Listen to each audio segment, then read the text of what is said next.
Hello everyone, welcome to Magnet Brains. कैसे हैं आप सभी? आई होप आप सब हैप्पी एंड हेल्दी होंगे। मैं हूं करीना, आप सबकी ईवीएस एजुकेटर, एंड सभी का स्वागत है भैया आप सभी के फेवरेट चैनल पर यानी कि magnet brains. And video start करने से पहले बता देती हूँ कि मैग्नेट ब्रेन्स आप सभी को प्रोवाइड कराता है किंडरगार्टन से लेकर क्लास 12 तक की free and high quality education. जी बिल्कुल हाँ students, free and high quality education provide कराई जाती है। इसके साथ साथ आप सभी को इंग्लिश मीडियम चैनल पर सारी के सारी सीबीएसई बोर्ड की वीडियोस अवेलेबल हैं।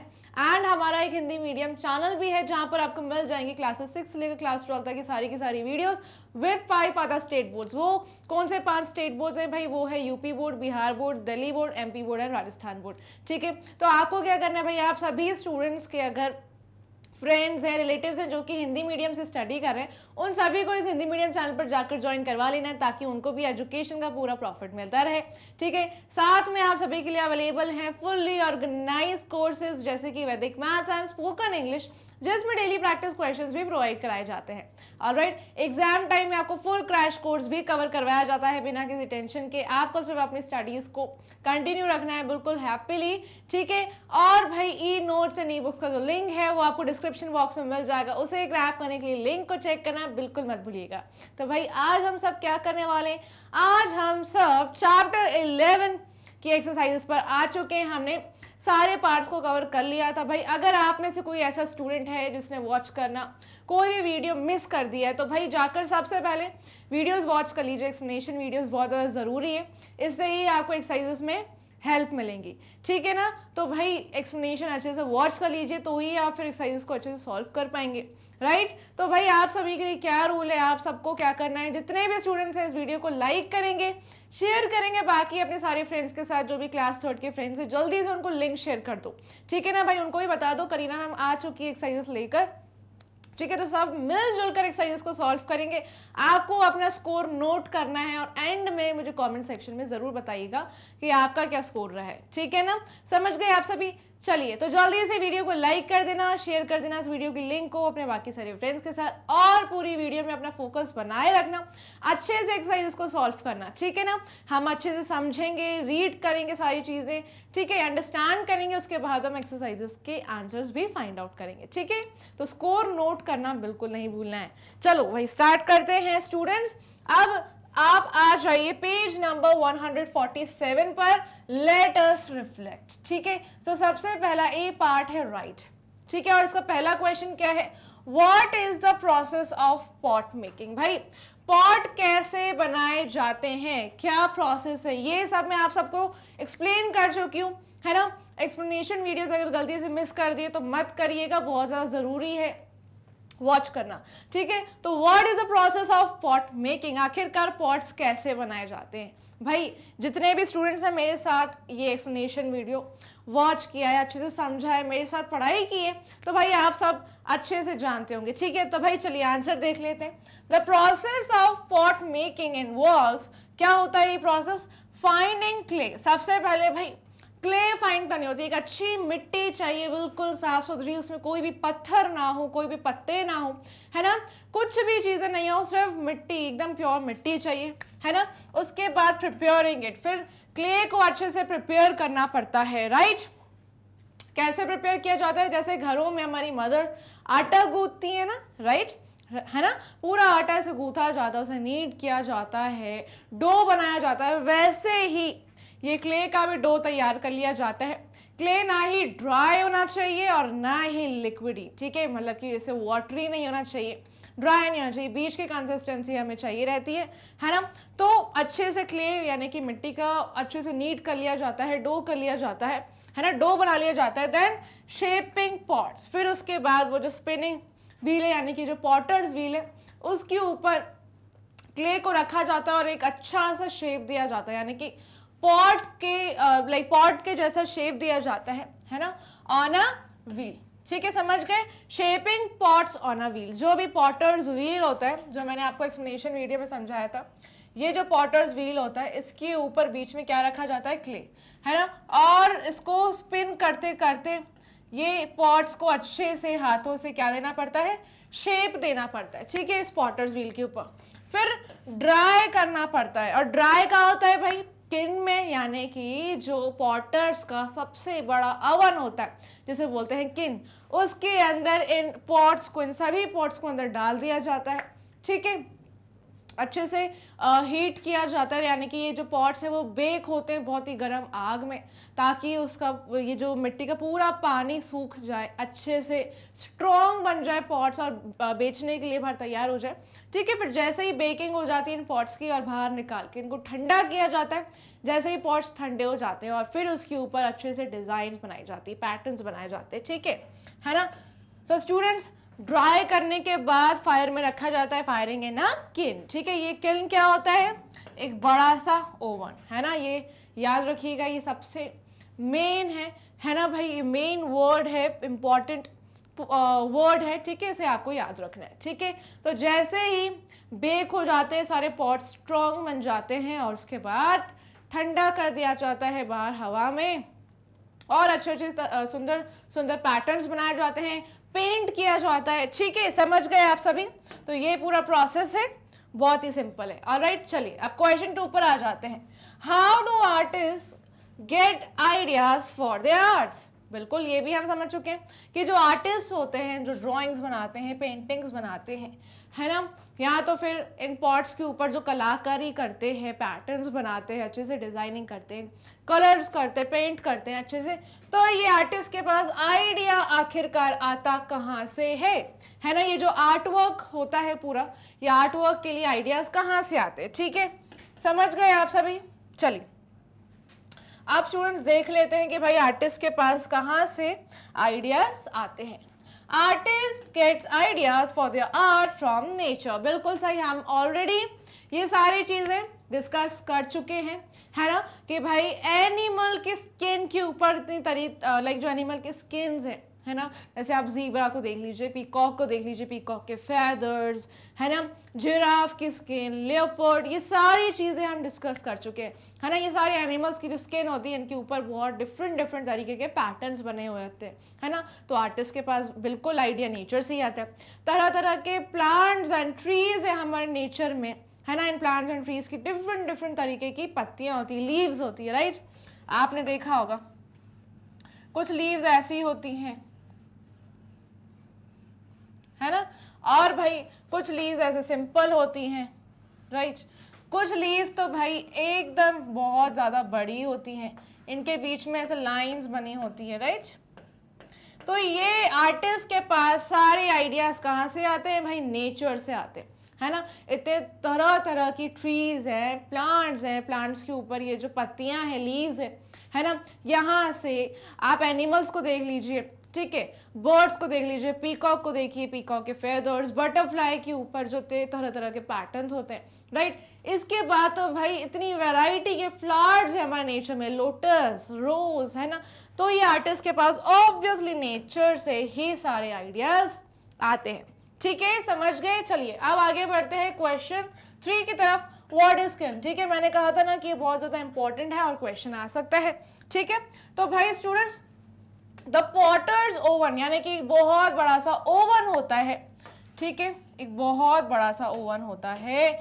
मैं ऑलरेडी इमेज आप सबको शो कर चुकी हूँ, है ना, जिसके अंदर क्या जल रही होती है? आग, है ना, बहुत ज्यादा क्या होती है? आग जल रही होती है, ठीक है। इस बड़े से ओवन में सारे पॉट्स को बेक किया जाता है, ठीक है, समझ गए आप सब। यहाँ पर ऐसे आग जल रही होती है और सारे पॉट्स को ऐसे स्ट्रॉन्ग होने के लिए रख दिया जाता है, ठीक है, बिल्कुल ऐसे ही। तो इस बड़े से ओवन को क्या कहते हैं भाई? The potter's oven in which clay pots are baked is called a kiln, ठीक है, इसी बड़े से ओवन को कहा जाता है किल्न। ऑलराइट, समझ गए आप सभी, है ना। तो पॉटर्स के पास एक बहुत बड़ा सा ओवन होता है, ठीक है, उसमें पिज्जा नहीं बेक किया जाता, केक नहीं बेक किया जाता, क्या बेक किया जाता है? पॉट्स को, ठीक है, क्योंकि पॉट्स बहुत ज़्यादा भाई उस टाइम गीले होते हैं, वेट होते हैं, क्योंकि पानी का इस्तेमाल होता है पॉट्स को शेप देने के लिए, आकार देने के लिए, ठीक है। तो अगर ऐसे ही वेट पॉट्स को बेच दिया जाए तो टूट सकते हैं, बिखर सकते हैं, राइट। तो भाई उससे पहले की ये स्टेप होती है बेकिंग, यानी कि इन सारे पॉट्स को ड्राई करना पड़ता है बहुत ही तेज फायर में, है ना। और ये फायर कहाँ पे होती है? स्किन में होती है, अंडरस्टूड। तो सारे बच्चे ये याद रखेंगे, ठीक है, कि किन क्या होता है। अब भाई आगे बढ़ जाते हैं क्वेश्चन 4 पे। What are houses made of. अब हाउसेस कैसे बनते हैं, हाउसेस कौन से मटेरियल से बनते हैं, बिल्कुल ये भी डिस्कस कर चुके हैं, बहुत ही सिंपल है। Houses are made from different materials, houses जो है डिफरेंट मटेरियल से बनते हैं, ठीक है। लाइक ब्रिक्स यानी कि ईंटों की मदद से, सीमेंट लकड़ियों की मदद से, मिट्टी की मदद से, आयरन है ना, आयरन रॉड्स यूज की जाती है, और क्या यूज किया जाता है भाई, ग्लास है ना, बड़े बड़े कांच इस्तेमाल किए जाते हैं। तो भाई इतने सारे मटेरियल्स जो है ना रिक्वायर्ड है घर बनाने के लिए, ठीक है। आप देखेंगे भाई प्लेसेस के अकॉर्डिंग, एरियाज के अकॉर्डिंग भाई तरह तरह के घर होते हैं। आप गांव में देखेंगे, विलेजेस में देखेंगे तो वहां पर आपको घर किससे बने हुए दिखेंगे, मिट्टी से, गोबर से। ये मैं आपको समझा चुकी हूँ मिट्टी और गोबर का महत्व एक्सप्लेनेशन वीडियोस में, तो भाई जाकर ज़रूर वॉच करना कि जो काऊ डंग है यानी कि जो गोबर से घर बनाए जाते हैं, तो ये काऊ डंग कितना ज़्यादा इंपॉर्टेंट है मैं आप सबको समझा चुकी हूँ, ठीक है। गलती से मिस कर दिया तो वीडियो ज़रूर वॉच कर लीजिए, ऑलराइट। और भाई ये हाउसेस जो हैं डिफरेंट तरीके के होते हैं प्लेसेस के अकॉर्डिंग, है ना।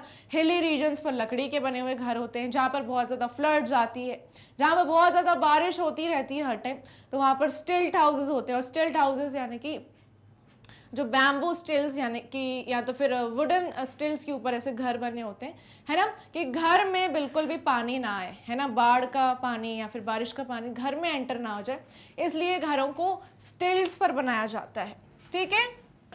ये देख रहे हैं ऐसे वुडन स्टिल्स होते हैं, इसके ऊपर ऐसे घर को बनाया जाता है, ठीक है। और ये क्या है भाई, ये है स्टिल्स, है ना। तो हिली रीजन्स पर जहाँ पर बहुत ज़्यादा बाढ़ आती है, जहाँ पर हर टाइम बारिश होती रहती है, वहाँ पर ऐसे घर होते हैं। तो भाई जो हाउसेस होते हैं ना वो डिफरेंट मटेरियल से बने होते हैं, है ना। सिटीज़ में आपने देखा होगा कितनी बड़ी बड़ी बिल्डिंग्स हैं, हॉस्पिटल्स, हाउसेस हैं, तो ये सारे हाउसेस बनते हैं ब्रिक्स से, सीमेंट, थोड़ा बहुत लकड़ी का इस्तेमाल होता है ना।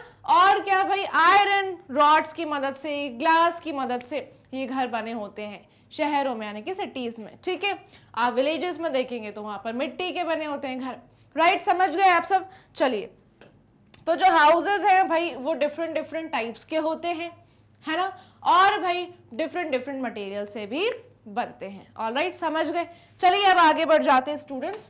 क्वेश्चन 5 है, you may also try to find videos on YouTube that show the process of things being made, ठीक है। तो भाई आप में से बहुत सारे स्टूडेंट ऐसे होंगे, है ना, जो आप सब लोग ट्राई करते रहते होंगे वीडियोस फाइंड करने का। कौन सी वीडियोस फाइंड करते होंगे यूट्यूब पर भाई, कि भाई जो भी सारी थिंग्स है ना वो कैसे बनती है, उसका प्रोसेस क्या है ना।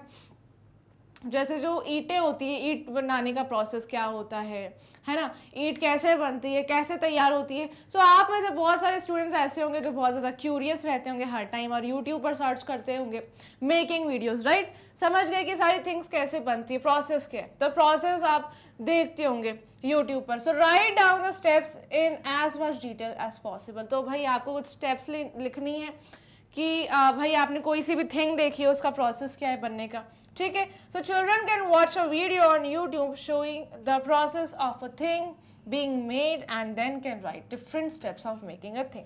तो भाई आप कोई सी भी एक थिंग चूज कर लेंगे, जैसे कि जो पूरा चैप्टर है थिंग्स पर ही डिपेंडेंट है ना।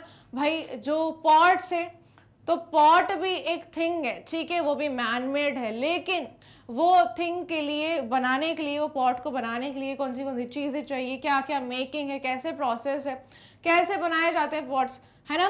भाई पॉट्स के लिए भी नेचुरल सोर्सेज चाहिए, नेचुरल मटेरियल्स चाहिए, जैसे कि मिट्टी चाहिए पॉट्स को बनाने के लिए, राइट। तो भाई आपको भी ऐसी कोई चीज़ ढूंढनी है, ऐसे भी कोई एक प्रोसेस ढूंढी है ना यूट्यूब पर, और उनकी पूरी स्टेप्स लिखिए कि कैसे भाई ब्रिक तैयार होती है, तो मैंने आपको बता दिया, ठीक है। कैसे भाई पॉट्स तैयार होते हैं ये बता दिया। अब आपकी बारी है, आप कुछ ऐसी चीज़ सर्च करेंगे और वो थिंग कैसे रेडी होती है, कौन से मटेरियल्स चाहिए, क्या स्टेप्स है, कैसे बनकर तैयार होती है, वो सारी स्टेप्स आपको लिखनी है, ठीक है। सो भाई आप सारे बच्चे वॉच कर सकते हैं कोई भी वीडियो यूट्यूब पर, है ना, जहाँ पर आपको प्रोसेस दिखाई जा रही हो, है ना, कि वो थिंग जो है कैसे तैयार हो रही है, और वो सारी डिफरेंट स्टेप्स आपको लिखनी है। अंडरस्टूड, स्टेप बाय स्टेप आपको पूरा लिखना है आंसर, समझ गए। चलिए, तो आप कमेंट सेक्शन में ज़रूर बताइएगा कि आपने कौन सा जो वीडियो है वो वॉच किया हुआ है। चलिए, तो लेटेस्ट रिफ्लेक्ट पर आ जाइए। अब भाई ये ड्रॉ करके एक आपकी जो बुक है पेज नंबर 147 में, तो वहाँ पर आपको ये क्वेश्चन मिलेगा, ठीक है, draw and colour any 3 different kinds of houses. तो भाई स्टूडेंट्स, आपको क्या करना है, ड्रॉ करने डिफरेंट टाइप के घर यानी कि हाउसेस एंड कलर करना है, ठीक है। So draw and colour any 3, यानी कि सिर्फ 3 डिफरेंट टाइप के हाउसेस आपको ड्रॉ करने, कलर करने। बहुत ही इंटरेस्टिंग टास्क है ना। आप सभी स्टूडेंट्स को ड्राइंग करना पसंद होगा, राइट। तो चलिए भाई हम देख लेते हैं कैसे हम करेंगे। So children can draw and colour 3 different kinds of houses of their choice. तो भाई बिल्कुल सही, आप अपनी चॉइस से बना सकते हैं घर, जैसे कि हट बना लेंगे,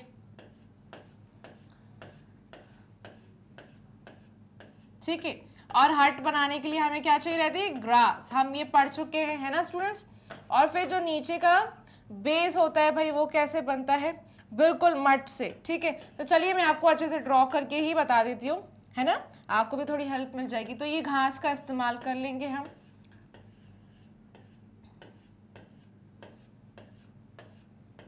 ये घास का बिल्कुल ऐसे इस्तेमाल कर लिया।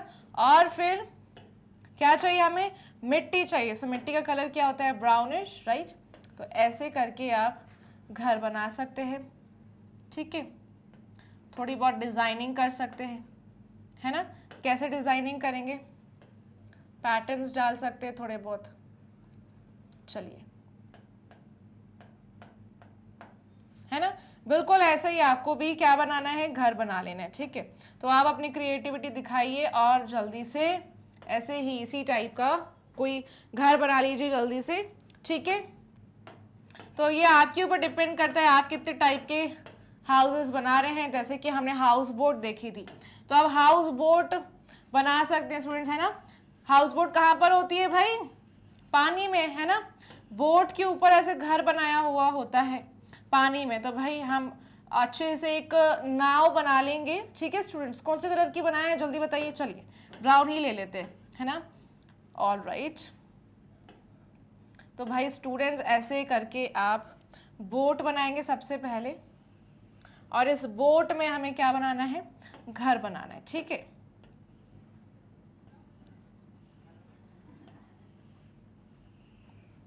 ठीक है ना स्टूडेंट्स, ऐसे ही बिल्कुल आप हेल्प ले सकते हैं, लेकिन आपको अपनी क्रिएटिविटी भी शो करनी होगी, ठीक है। बिल्कुल ऐसे ही हम विंडोज़ दिखा देंगे थोड़े बहुत, ठीक है। अंडरस्टूड स्टूडेंट्स, आप अच्छे से कलर फिल करिएगा। हाउस बोट बना दिया हमने, और ये यहाँ पर हाउस बना दिया। अब हम एक नॉर्मल हाउस बना सकते हैं, है ना। चलिए,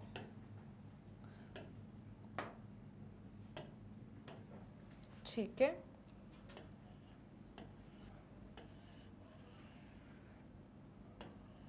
आप स्टिल्ट हाउस भी बना सकते हैं। स्टिल्ट हाउस भी मैंने आप सभी को बता दिया कि कैसे जो स्टिल्ट हाउस है वो बनता है ना। तो अगर आप स्टिल्ट हाउस बनाना चाहते हैं तो स्टिल्ट हाउस भी मैं आपको फिर से बता देती हूँ। जो हाउस होते हैं स्टिल्स के ऊपर, वुडन स्टिक्स के ऊपर ऐसे बने हुए होते हैं, ठीक है।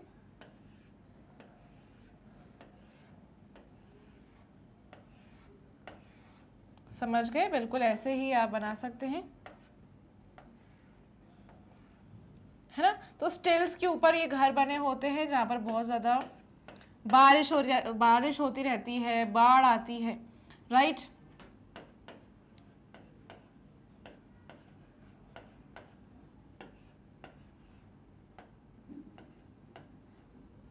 ठीक है, समझ गए। तो भाई ये हट है जो विलेजेस में होता है ना। यहाँ पर आप डिज़ाइन बना सकते हैं, बिल्कुल अच्छे से डिज़ाइन बना लीजिए ताकि और सुंदर लगे, है ना। ये हट आप बना सकते हैं जो घास और मिट्टी की मदद से बनता है। ये हाउस बोट हो गया, ये स्टिल्ट हाउस हो गया, राइट। तो ऐसे ही भाई आपको भी कलर करना है इन हाउसेस में, अच्छे से बनाइए बिल्कुल, ठीक है। तो ये कुछ एग्जाम्पल्स हैं, है ना। चलिए, तो मैं आपको यहाँ पर नेम लिख कर भी बता देती हूँ, हट, हाउस बोट, और यहाँ पर भाई स्टिल्ट हाउस।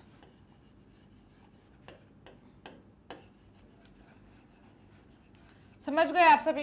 तो बिल्कुल ऐसे ही आपको भी ये हाउसेस को तैयार कर लेना है, सुंदर सुंदर कलर भी भरिएगा उसके अंदर। चलिए अब स्टूडेंट्स हम आ जाते हैं लेट अस रिफ्लेक्ट के डिस्कस पर। ठीक है, क्या डिस्कस करना है? Why do we have different kinds of houses. अब हमारे इंडिया में यानी कि हमारी कंट्री में डिफरेंट तरीके के घर क्यों होते हैं? ठीक है भाई, चलिए ये भी बता देते हैं। People build houses depending upon the climate. अब जो घर बनते हैं ना बेटा स्टूडेंट्स, ये सारे जो घर बनते हैं क्लाइमेट के अकॉर्डिंग बनते हैं कि भाई जिस प्लेस पर वो रह रहे हैं वहाँ का मौसम कैसा रहता है, वहाँ पे वेदर कैसा रहता है। ठीक है भाई, अगर जैसे बहुत ज़्यादा बारिश होती रहती है हर टाइम, भाई बहुत ज़्यादा पानी भर जाता है, तो स्टिल्ट हाउसेस बनाए जाते हैं, यानी कि जो वुडन स्टिल्ट यानी कि वुडन स्टिक्स के ऊपर ये घर होते हैं, है ना, या तो फिर वो बैम्बू के स्टिल्स होते हैं, है ना स्टूडेंट्स। तो वो क्यों बनाए जाते हैं? क्योंकि भाई घरों के अंदर पानी ना आ जाए। ठीक है, समझ गए? तो जिस भी प्लेस का क्लाइमेट कैसा है, वेदर कैसा है, वहाँ पे मौसम कैसा रहता है, उस पे ही ये जो हाउसेस हैं बनते हैं ना, क्लाइमेट को देखते हुए ही हाउस बनाए जाते हैं। समझ गए आप सब? So students, people build houses, ये जो लोग बनाते हैं घर कैसे बनाते हैं? डिपेंडिंग अपॉन द क्लाइमेट, है ना, क्लाइमेट को देखते हुए। Where they live and the materials easily available at the place where they want to make the house. तो भाई जिस भी जगह पर वो रह रहे हैं, क्या वहाँ पर मटेरियल्स अवेलेबल हैं एक घर बनाने के लिए? ठीक है, for example in hilly areas. अब हिली एरियाज में कैसे होते हैं? Houses with slanted roofs are made so that snow can slide off easily. ठीक है, जहाँ पर बहुत सारे भाई पहाड़ हैं जैसे हिमालयाज, ठीक है, तो ऐसे हिली एरियाज में कैसे घर बनाए जाते हैं भाई? ऐसे हिली एरियाज पर जो घर बनाए जाते हैं स्टूडेंट्स, स्लैंटिंग रूफ के साथ बनाए जाते हैं। ठीक है, समझ गए आप सभी? चलिए मैं आप सबको अच्छे से शो कर देती हूँ। ठीक है, ये हिली एरियाज है, यहाँ पर बहुत ज़्यादा क्या गिरती है? स्नोफॉल होती रहती है, हमेशा बर्फ गिरती रहती है। ठीक है, तो यहाँ पर जो रूफ्स होते हैं ना, कैसे होते हैं? स्लैंटिंग होते हैं। ठीक है, ताकि जो बर्फ है ना, वो जो स्नो है वो नीचे आ जाए। ठीक है, समझ गए आप सब? ऐसे स्लैंटिंग रूफ्स होते हैं। ठीक है, ऑलराइट। क्यों होते हैं स्लैंटिंग रूफ्स? ताकि जो भी स्नो फॉल हो रहा है तो वो स्नोफॉल बिल्कुल भी रूफ पर स्टे नहीं करे और नीचे स्नो जो है वो फिसल जाए। समझ गए आप सब? तो जब भी ऐसे स्नोफॉल होता है तो ये सारी स्नो नीचे बह जाती है। समझ गए ना? बिल्कुल ऐसे ही। ऑलराइट, सो बिल्कुल ये जो घर है, ये प्लेसेस का क्लाइमेट क्या है, मौसम क्या है, उसको देखते हुए सारे हाउसेस रेडी होते हैं। समझ गए? आप जैसे विलेजेस में मटेरियल्स नहीं रहते हैं अवेलेबल, जैसे कि आयरन रॉड्स, ब्रिक्स, ये सारी चीज़ें अवेलेबल नहीं होती, तो वहाँ पर कैसे बनते हैं घर? मिट्टी से बने हुए घर बनते हैं, है ना। तो प्लेसेस के अकॉर्डिंग घर बनाए जाते हैं जहाँ पर जैसे मटेरियल्स अवेलेबल हो और क्लाइमेट को देखते हुए। बिल्कुल ऐसे ही। समझ गए? चलिए, सो स्टूडेंट्स नेक्स्ट देख लेते हैं इन फ्लड प्रोन एरियाज। अब जहाँ पर फ्लड्स बहुत ज़्यादा आती है, ऐसे एरियाज में क्या होता है? स्टिल्ट हाउसेस बनाए जाते हैं ना। मैंने जैसे कहा जिन हिल्स पर बहुत ज़्यादा बारिश होती रहती है, जहाँ पर फ्लड के बहुत ज़्यादा चांसेस होते हैं, आए दिन बहुत ज़्यादा बारिश, पानी जमा हो जाता है, तो ऐसे एरियाज में स्टिल्स पर घर बनाए जाते हैं। ठीक है, in flood prone areas houses raised on stilts are made. ठीक है, स्टिल्ट हाउसेस होते हैं। If a person wants to stay at a place for a short duration, भाई अब स्टूडेंट्स जो लोग थोड़ी टाइम के लिए ही रहते हैं किसी एक प्लेस पर, तो वो कैसे घर बनाते हैं? वो टेम्पररी हाउस का इस्तेमाल करते हैं, जैसे कि टेंट्स। ठीक है, if a person wants to stay at a place for a short duration, जैसे कि सोल्जर्स जो हमारे देश के लिए लड़ते हैं, है ना, तो भाई वो एक प्लेस पर हमेशा के लिए नहीं रहते हैं, वो हमेशा मूव करते रहते हैं, है ना। तो वो क्या कैरी करते हैं? टेंट्स कैरी करते हैं, यानी कि इसको क्या बोलते हैं? टेंट्स को टेम्पररी हाउसेस बोला जाता है। ठीक है, क्यों इन्हें कैरी करते हैं? क्योंकि शॉर्ट ड्यूरेशन यानी कि थोड़े समय के लिए ही वहाँ पर वो अपना घर बनाते हैं। ठीक है, और फिर जैसे ही उनका ड्यूरेशन पीरियड हो जाता है, पीरियड जो है वो ओवर हो जाता है, सो वो अपने टेंट को अच्छे से फोल्ड कर अपने बैग में कैरी कर सकते हैं। ठीक है, so in very cold places such as polar regions पर क्या बनाए जाते हैं, इग्लूज बनाए जाते हैं, ठीक है, जो एस्किमोज बनाते हैं, है ना। सो हाउसेज मेड ऑफ आइस, तो इग्लूज क्या होते हैं भाई, ये घर बने होते हैं आइस की मदद से, ठीक है, स्नो ब्लॉक्स की मदद से ये घर बनाए जाते हैं। और कौन बनाता है, एस्किमोज, वो प्रोफेशनल्स होते हैं, ठीक है। सो बहुत ही ज़्यादा कोल्ड प्लेसेस पर जहाँ पे हमेशा बर्फ गिरती रहती है, स्नोफॉल होता रहता है, ऐसे पोलर रीजन्स पे इग्लूज बनाए जाते हैं और ये इग्लूज बनते हैं आइस से, ठीक है। ये कौन बनाता है, एस्किमोज, ये घरों को बनाते हैं एस्किमोज, ये प्रोफेशनल्स होते हैं, ठीक है, समझ गए। चलिए, तो ये डिफरेंट टाइप के कुछ हाउसेस हमने देखा, जैसे स्टिल्ट हाउसेस, टेम्पररी हाउसेस, टेंट बोलते हैं, इग्लूज, है ना। और कौन सा देखा हमने, हाउसेस विथ स्लैंटेड रूफ्स, है ना, हाउसेस विथ स्लैंटेड रूफ्स, ताकि जो स्नोफॉल हो रहा है ना, वहां पर वो स्नोफॉल बिल्कुल भी रूफ पर स्टे ना करे, वो नीचे फिसल कर आ जाए, ठीक है। सो ऐसे स्लैंटिंग रूफ्स होते हैं, या फिर अगर बारिश भी हो रही है तो पानी बिल्कुल भी जमा नहीं होना चाहिए रूफ्स पर, वो सीधा ऐसे फिसल कर नीचे चला जाता है, ठीक है। सो हिली एरियाज में स्लैंटेड रूफ्स के साथ घर बनाए जाते हैं, है ना, समझ गए। चलिए, ऑलराइट, तो हमने सारे डिफरेंट टाइप के हाउसेस को देख लिया है। नाउ क्वेश्चन 2 क्या है, why do people wear helmets at construction sites. भाई लोग हेलमेट्स क्यों वेयर करते हैं कंस्ट्रक्शन साइट पर, बहुत ज्यादा जरूरी है, सेफ्टी का ध्यान रखना।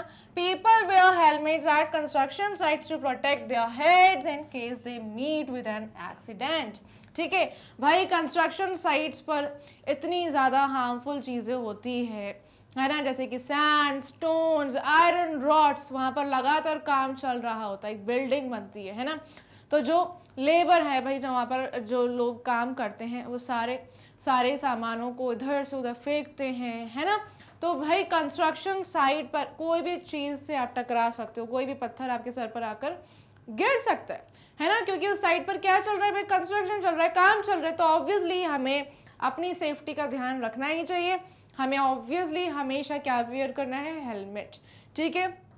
तो जो भी लोग वहाँ पर काम करते हैं उन्हें कंपलसरी है हेलमेट को पहनना, समझ गए, है ना, ताकि भाई कोई भी एक्सीडेंट ना हो जाए, उससे पहले ही अवेयर होना ज़रूरी है। अगर एक्सीडेंट हो भी जाता है तो आप हमेशा सेफ तो रहेंगे, एटलीस्ट आपके सर पर अगर हेलमेट रहेगा तो आपको कुछ नहीं होगा, है ना। अगर हेलमेट नहीं हुआ और बाय चांस कुछ आकर गिर गया, सो भाई वो बहुत ज़्यादा मेजर इंजरी हो सकती है, तो उससे पहले ही अवेयर होना ज़रूरी है, ठीक है। सिर्फ कंस्ट्रक्शन साइट्स पर ही नहीं, मैं आप सबको बता चुकी हूँ कि आप जब भी साइकिल चलाएं, साइकिल चलाते टाइम आप अपने पेरेंट्स के साथ बाहर जाएं, है ना, कार में आपको सीट बेल्ट भाई लगाना चाहिए। आप अगर 2 व्हीलर पर जा रहे हैं तो आपको फिर भी हेलमेट वेयर करना है। साइकिल पर आपको नी पैड्स, ग्लव्स, हेलमेट का यूज़ करना चाहिए, है ना। और भाई हर जगह आपको सेफ रहना चाहिए स्टूडेंट्स, ठीक है। क्वेश्चन 3 क्या है, what would happen if there were no patterns in nature. भाई अगर क्या होता नेचर में अगर कुछ भी पैटर्न नहीं होते, तो आप सोचिए भाई, ये लाइक जो पूरा नेचर है हमारा, है ना, ये वर्ल्ड पूरा हमें बोरिंग लगने लग जाता अगर पैटर्न्स नहीं होते तो, है ना। हम एनिमल्स को आइडेंटिफाई नहीं कर पाते।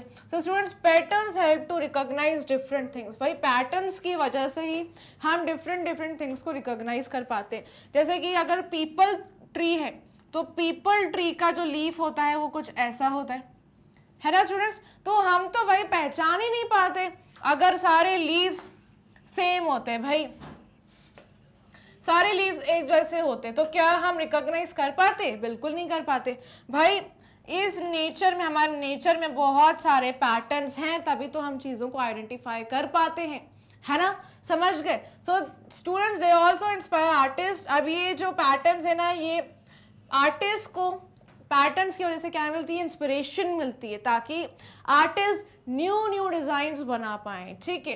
If there were no patterns in nature, अगर नेचर में पैटर्न्स नहीं होते, it would become difficult to recognise things. तो हम चीज़ों को पहचान ही नहीं पाते, ठीक है। भाई ये जो रोज़ है, रोज़ का ऐसा शेप होता है, इस वजह से तो हम रोज़ को पहचानते हैं, राइट।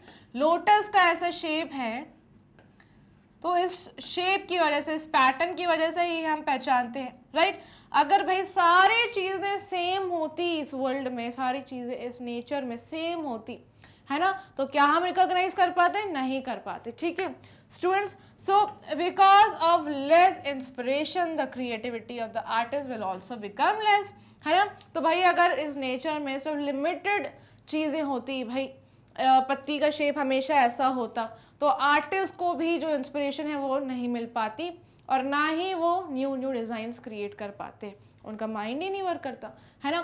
सो स्टूडेंट्स, हम पैटर्न्स की वजह से ही सारी चीज़ों को रिकॉग्नाइज कर पाते हैं, ठीक है। आर्टिस्ट को भी बहुत ज़्यादा हेल्प मिलती है, नहीं तो आर्टिस्ट के लिए भी बहुत ज़्यादा डिफिकल्टी हो जाती है अगर पैटर्न्स नहीं होते नेचर में। तो समझ गए आप सब। चलिए अब आगे बढ़ जाते हैं स्टूडेंट्स। लेट अस रिफ्लेक्ट का एक डी पार्ट है इंटरव्यू। अब आपको क्या करना है? इंटरव्यू लेना है, ठीक है। क्या करेंगे आप सब? इंटरव्यू समवन, आप किसी को फाइंड करिए जो क्राफ्ट्स बनाते हो, क्राफ्ट वर्क करते हो या फिर टॉयज बनाते हो, ठीक है। Interview someone who makes crafts, यानी कि ग्रीटिंग कार्ड्स, प्रोजेक्ट वर्क, ये सारी चीज़ें करते हो, है ना। सो जो भी क्राफ्ट वर्क आपके नेबरहुड में कोई करता हो या फिर टॉयज बनाता हो, है ना। सो क्या करना है? उनसे इंटरव्यू लेना है। Share the information in the class, ठीक है। क्या इंटरव्यू लेंगे भाई? कैसे उनको इंस्पिरेशन मिली क्राफ्ट वर्क करने की, उनके माइंड में कैसे ये थॉट आया, है ना, और वो क्या कैसे क्राफ्ट वर्क बनाते हैं, उनको आइडियाज कहाँ से मिलते हैं। तो आप डिफरेंट क्वेश्चंस उनसे पूछ सकते हैं, आपके माइंड में जो भी है ना। आप अपने हाथ में एक नोटबुक ले जा सकते हैं, पेन पेंसिल, राइट, ताकि भाई आप सारी चीज़ें नोट कर पाएँ एंड क्लास में अपने क्लासमेट्स के साथ, टीचर्स के साथ, अपने फ्रेंड्स के साथ ये सारी इंफॉर्मेशन डिस्कस कर सके। तो अपने फ्रेंड्स एंड क्लासमेट्स के साथ ये जो एक्टिविटी है इसे आप कंडक्ट करिए क्लास में, है ना। सारे जो आपके क्लासमेट्स हैं वो different thoughts and different views के साथ आएंगे, जो भी उन्हें इंटरव्यू में पूछा होगा उनको डिफरेंट आंसर्स मिले होंगे, राइट। तो भाई ये क्लास में आप इस एक्टिविटी को कंडक्ट करिए, ठीक है। So children can do this on their own with the help of their parents. तो ठीक है, आप बिल्कुल अपने पेरेंट्स के साथ विजिट करिए, आपके अगर एल्डर्स हैं, है ना, तो उनके साथ विजिट करिए। क्राफ्ट जो भी आपकी लोकेलिटी में क्राफ्ट बनाते हो, क्राफ्ट वर्क करते हो या टॉयज बनाते हो, उनके पास जाइए एंड इंटरव्यू लीजिए, ठीक है ना। तो सारे क्वेश्चंस आप नोट करेंगे। Alright, next is question 2, find out how some commonly used objects like pencils, erasers, pens and notebooks are made। भाई आपको क्या फाइंड आउट करना है कि जो सारे कॉमन ऑब्जेक्ट्स हैं, है ना, जिसका आप इस्तेमाल रोज करते हैं, जैसे कि pencils, erasers, pens, notebooks are made. तो ये सारी चीज़ें कैसे बनाई जाती है ये आपको क्या करना है? फाइंड आउट कर लेना है। आस्क योर एल्डर्स, आप अपने एल्डर्स से भी पूछ सकते हैं, ठीक है। सो प्रिपेयर अ क्वेश्चनियर, आप एक डॉक्यूमेंट बनाएंगे, एक क्वेश्चनियर बनाएंगे एंड इंटरव्यू योर एल्डर्स। आप अपने एल्डर्स से क्वेश्चंस पूछेंगे, ठीक है। क्वेश्चनियर क्या होता है? एक डॉक्यूमेंट होता है जिसके अंदर क्वेश्चंस होते हैं, ठीक है। ये क्वेश्चन 1, फिर उसके कुछ आंसर्स होंगे, आप अपने एल्डर से पूछेंगे, फिर क्वेश्चन 2, है ना, फिर आप आंसर्स देखेंगे। सो ऐसे करके ये क्वेश्चनियर होता है जिसके अंदर बहुत सारे क्वेश्चंस होते हैं। एंड भाई जैसे जैसे आप इंटरव्यू करेंगे, आप इंटरव्यू लेंगे अपने एल्डर्स का, तो आपको डिफरेंट आंसर्स मिलेंगे, ठीक है। To know how commonly used objects like pencils, erasers, pens and notebooks are made, ठीक है। तो इसके लिए आप एक क्वेश्चनियर बनाइए जिसके अंदर बहुत सारे क्वेश्चंस आप लिखिए एंड अपने एल्डर से पूछिए कि भाई पेंसिल्स कैसे बनती है, इरेजर्स कैसे बनते हैं, पेन्स कैसे बनती है, ठीक है। तो आप क्वेश्चनियर तैयार करके उसके अंदर बहुत सारे क्वेश्चंस लिखेंगे एंड इंटरव्यू लेंगे अपने एल्डर्स का, एंड जो भी आपको आंसर्स मिलेंगे वो आंसर्स भी आप क्वेश्चनियर में लिखते जाएंगे, ठीक है। समझ गए? चलिए स्टूडेंट, इसी के साथ ये जो हमारा पार्ट एक्सरसाइज का यहाँ पर ओवर होता है। भाई आप अपने स्कोर ज़रूर शेयर करिए मेरे साथ, ठीक है। और आप सभी को क्या करना है? इस वीडियो को लाइक करना है, शेयर करना है बाकी अपने सारे फ्रेंड्स के साथ, ठीक है। और मैग्नेट ब्रेन्स को कर लेना है सब्सक्राइब, क्योंकि मैग्नेट ब्रेन्स आप सभी को प्रोवाइड कराता है हाई क्वालिटी एजुकेशन, वो भी free of cost. Top courses available है आप सभी के लिए, जैसे कि English and Hindi medium. English medium में सीबीएसई बोर्ड के सारे वीडियोस आप सभी को मिल जाएंगे, एंड हिंदी मीडियम में 5 स्टेट बोर्ड्स जैसे कि Delhi board, Bihar board, UP board, MP board and Rajasthan board. Fully organise courses भी अवेलेबल हैं आप सभी के लिए, जैसे कि Vedic maths and spoken English, जिसमें डेली प्रैक्टिस क्वेश्चंस भी प्रोवाइड कराए जाते हैं। और क्रैश कोर्स आपको फुल कवर करवाया जाता है एग्जाम टाइम में। आपको अपनी सिर्फ स्टडीज़ को एंजॉय करना है, हैप्पीली अपनी स्टडीज़ को कंटिन्यू रखना है। ये रहे डिफरेंट प्लेटफॉर्म्स जैसे कि Facebook, Instagram, Twitter and WhatsApp. यहाँ पर भी जुड़ जाइए, अच्छे से फॉलो करिए ताकि आप हमेशा अपडेटेड रहें। जैसे ही आप माइनर ब्रेन्स को सब्सक्राइब करेंगे, एक नोटिफिकेशन बेल आइकन वहाँ पर आ जाएगा, उस पर जल्दी से क्लिक कर दीजिएगा ताकि आपके सारे के सारे नोटिफिकेशंस सबसे पहले पहुंच जाए, ठीक है। और ये रहा माइनर ब्रेन्स का एप्लीकेशन, ये रही वेबसाइट, इसे भी अच्छे से चेक कर लीजिए, विजिट कर लीजिए, कोई भी चीज़ मिस नहीं हो जाए।